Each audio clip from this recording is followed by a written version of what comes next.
बिस्मिल्लाहिर्रहमानिर्रहीम अस्सलाम वालेकुम। नन बा स्टडी को मन कोऑर्डिनेट कोवेलेंट बॉन्ड और दे कोऑर्डिनेट कोवेलेंट बॉन्ड त यो बल नम हम वही डेटिव बॉन्ड और द कोऑर्डिनेट कोवेलेंट बॉन्ड बा मन रिप्रेजेंट को पदा से एरो मानी और पदा से एरो बाने बे संग रिप्रेजेंट को वस पागा एक्सप्लेन को चे कोऑर्डिनेट कोवेलेंट बॉन्ड सत वही दागे फर्स्ट ऑफ ऑल डेफिनेशन बको the types of covalent bond in which only one atom donate the share pair of electrons is called coordinate covalent bond or dative bond और दामंग represent को it is represented by arrow जमंग सरा coordinate covalent bond दादा की definition हो no coordinate covalent bond वैसे था दादा coordinate covalent bond example दी H3O plus NH4 plus ما تاسو ته په ډیفینیشن کې داسې وي چې کوارډینیټ کویلنټ بانډ څه دی کوارډینیټ کویلنټ بانډ به موږ هغه بانډ ته وایو چې په هغې کې به صرف یو اټم دا به لون پیر یعنی دوه الکترون شیر کوي بل یو اټم ته او بل یو اټم دې اکسپټ کوي نو دې ته به موږ کوارډینیټ کویلنټ بانډ وایو کوارډینیټ کویلنټ بانډ به موږ داسې ریپرزینټ کوو دې اگزامپل ته وګورئ زمونږ سره د واټر داسې سټرکچر دی او د واټر سره دوه لون پیر دي لون پیر هغه الکترون پیر ته وایي چې کوم الکترون پیر بانډ نه جوړ کړي نو دې ته موږ لون پیر وایو دې دواړو ته دوه لون پیر دی ورسره او دوه بانډ پیر دي د چا سره د واټر سره نو دا خبره ذهن کې کېږي د واټر یو اټم دی یا یو سپیشي دی یا یو سبسټانس دی مالیکول دی هر څه دی فار ایگزامپل ما د هایدروجن آین راوستو هایدروجن آین مینز چې موږ کله د هایدروجن سره یو الکترون دی او دغه نه یو الکترون ریموف کو نو دا به هایدروجن آین شي د دې نه به هایدروجن آین جوړ شي یعنی هایدروجن آین یا آین موږ څه ته وایو چې کله اټم وي یا ګروپ اف اټم وي دغه نه موږ الکترون ریموف کو په هغه باندې یا پازیټیو چارج راشي یا نیگیټیو چارج راشي یا ته الکترون ریموف کو او یا الکترون هغه اټم گین کی نو هغه یا پازیټیو چارج راځي یا نیگیټیو چارج راځي ګین د وجه نه نیگیټیو راځي او د ریموول د وجه نه پازیټیو چارج راځي نو د دې وجه نه د دې نه موږ الکترون ریموف کړی دی په دې باندې پازیټیو چارج دی نو د دې هایدروجن سره مخکې یو الکترون وستې موږ الکترون ریموف کو نو د دې هایدروجن آین سره وس د دوه الکترونو کیپیسټي ده اټس مین د دې په ویلنس شیل کې به دوه الکترون راځي نو دا دوه الکترون یا دا دوه الکترون یا دا دوه الکترون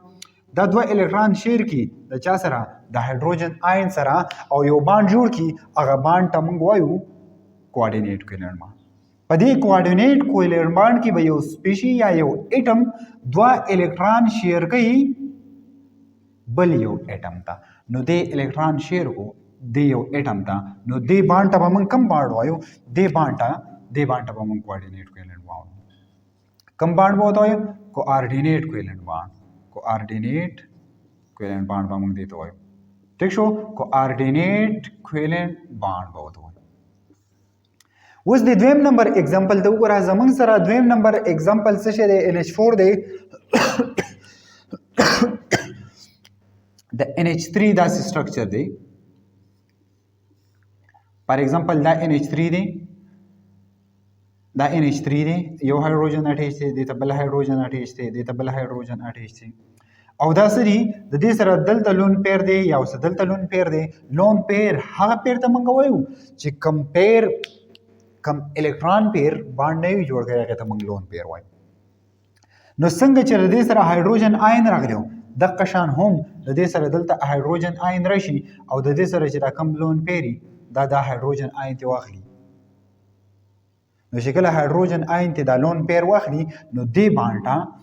ته موږ کوارډینیټ کویلنټ بانډ دا بل ایگزامپل شو بل ایگزامپل ته وګورئ NH3 ته وګورئ زمونږ سره د NH3 دا سټرکچر دی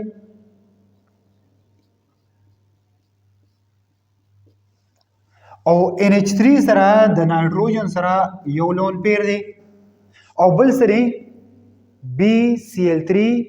یا د BCl3 په ځای باندې BF3 دوانه ټیک دي دوانه راتلی شي نو دې سره BCl3 دا خبره ذهن کې کېده وي چې د بوران په ویلنس شیل کې 3 الکترون دي او 3 د کلورین په ویلنس شیل کې 7 الکترون دي. د بوران په ویلنس شیل کې 3 الکترون دي، د کلورین په ویلنس شیل کې 7 الکترون دي. نو یو بوران یو الکترون یو کلورین لور کړي، بل الکترون بل کلورین لور کړي او بل الکترون بل کلورین لور کړي. یعنی دا سټرکچر چې څنګه جوړ شوی داسې د کلورین سټرکچر هم لکه دغه شان یو کلورین وته اټیچ شوی دی، لکه څنګه چې وته هایدروجن دی ته اټیچ شوی دی. نو د کلورین سره خو اکټیټ پوره شو، یعنی اکټیټ مینز هغه ویلنس شیل چې په کم شیل کې 8 الکترون راځي، یعنی په 8 الکترونو باندې کمپلیټ کیږي، هغه ته به موږ اکټیټ رول وایو. نو د دې کلورین اکټیټ پوره شو، خو د دې سره 3 الکترون او 3 سره د دې شو، نو 3 شپږ شو، په خپل منځ کې شیر کړو. نو د اکټیټ د پوره کېدو لپاره وسره د 2 الکترونو ضرورت دی او دغه 2 الکترون د نایتروجن نه داسې واخلي، نو داسې یو بانډ جوړ کی. د بانډ ته به موږ کوارډینیټ ویلنټ بانډ کوارډینیټ ویلنټ بانډ به موږ هغې بانډ ته وایو چې په دې کې به یو اټم دی نایتروجن اټم دی اکسیجن اټم، یعنی یو اټم دا به الکترون پیر یعنی لون پیر، هغه پیر چې کوم بانډ نوی جوړ کړي هغه پیر دا به یو بل سپیشي ته څه کوي ډونیټ کوي ورکوي به، او هغه سپیشي به اکسپټ کوي، خو د هغې سپیشي څخه د 2 د الکترونو د اکسپټ کولو صلاحیت وي. نو دې ته به موږ کوارډینیټ کویلنټ بانډ وایو. او دا کوارډینیټ کویلنټ بانډ ته بل نوم هم وایي ډیټیو بانډ، او اټ از ریپرزینټډ بای ایرو. دا ایرو باندې موږ ریپرزینټ کړی، دا ایرو به هغه سایډ ته موږ کوو چې د کوم ځای نه الکترون لاړ شي کوم سایډ ته، نو د دې نه الکترون لاړو هغه سایډ ته، د دې نه الکترون لاړو دې سایډ ته، د دې نه الکترون لاړو دې سایډ ته، نو دې ته به موږ څه وایو کوارډینیټ کویلنټ بانډ. دغه نه بعد راځو لیوس سټرکچر. د لیوس سټرکچر ته یو بل نوم هم وایي، کم سټرکچر وته وایي ډاټ اینڈ کراس سټرکچر وته وایي. لیوس سټرکچر ته بل نوم هم وایي کراس اینڈ ډاټ سټرکچر وته هم وایي. څه وته وایي کراس اینڈ ډاټ سټرکچر. اوس به موږ وایو چې دې ته لیوس سټرکچر ته کراس اینڈ ډاټ سټرکچر ولې وایي. نو دا کراس اینڈ ډاټ سټرکچر لیوس ریپرزینټ کړو ځکه ورته لیوس سټرکچر هم وایي او کراس اینڈ ډاټ هم ورته وایي. دا زموږ سره واټر دی، واټر مالیکیول دی. واټر مالیکیول داسې سټرکچر دی موږ ته چې دا داسې څلور ډاټ ښکاري، د دې مقصد یو لون پیر دی، د دې مقصد بل لون پیر دی، یعنی مینز دا هغه الکترون دی چې دې الکترونو بانډ نه دی جوړ کړی. دا زموږ سره واټر دی. نو د واټر لیوس سټرکچر به موږ څنګه ډرا کوو؟ نو اکثر داسې وي چې لون پیر موږ داسې په ډاټ باندې ظاهر کړو. لون پیر په څه باندې ظاهر کو؟ په ډاټ باندې ظاهر کو. نو دا خبره ذهن کې کېده وایي دلته یو د اکسیجن اټم دی، الکترون دی، یو د اکسیجن الکترون دی او دلته بل د هایدروجن الکترون دی. نو دا اکسیجن دا الکترون موږ په ډاټ باندې ظاهر کو، دلته د هایدروجن دا الکترون چې کوم دی په دې بانډ کې چې کوم الکترون دی دا مې په کراس باندې ظاهر کو. په دې ځای کې هم د اکسیجن چې کوم الکترون دی هغه ما په ډاټ باندې ظاهر کو، او دلته د هایدروجن چې کوم الکترون دی هغه ما په کراس باندې ظاهر کو. نو دې ته یا لیوس سټرکچر وایي یا ورته کراس اینډ ډاټ سټرکچر. کراس اینډ ډاټ سټرکچر موږ هغه سټرکچر ته وایو چې په دې کې به بانډینګ الکترون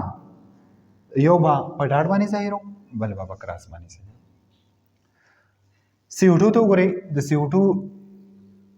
داسې سټرکچر دی، د CO2 داسې سټرکچر دی. په دې CO2 کې سنټرل اټم دا کاربن دی. نو فرض کا زه د سنټرل اټم د کاربن الکترون چې کوم دی هغه زه په څه باندې ظاهر کړم؟ په ډاټ باندې ظاهر کړم. او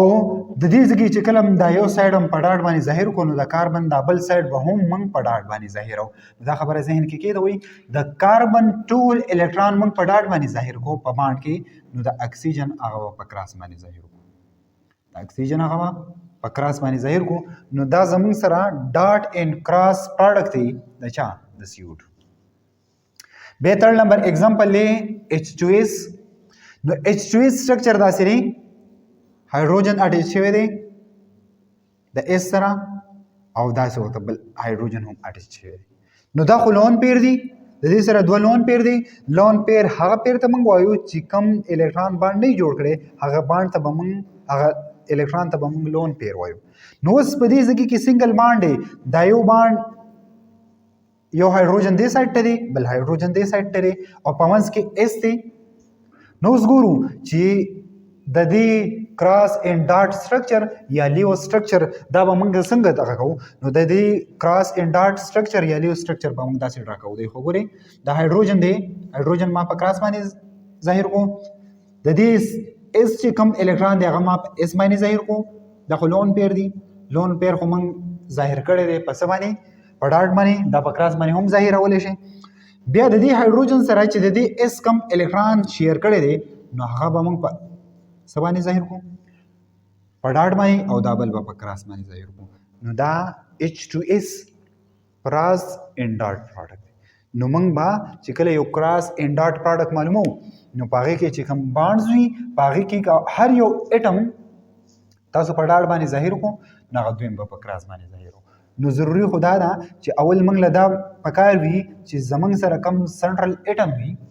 هغه موږ په ډاټ باندې ظاهر کو نو دا به ډېر زیات خوند کوي نو دا زموږ سره څه شی شو لیو سټرکچر کراس اینډ ډاټ پروډکټ شو او دا زموږ سره کوارډینیټ کویلنټ بانډ او کوارډینیټ کویلنټ بانډ ته موږ څه وایو ډیټیو بانډ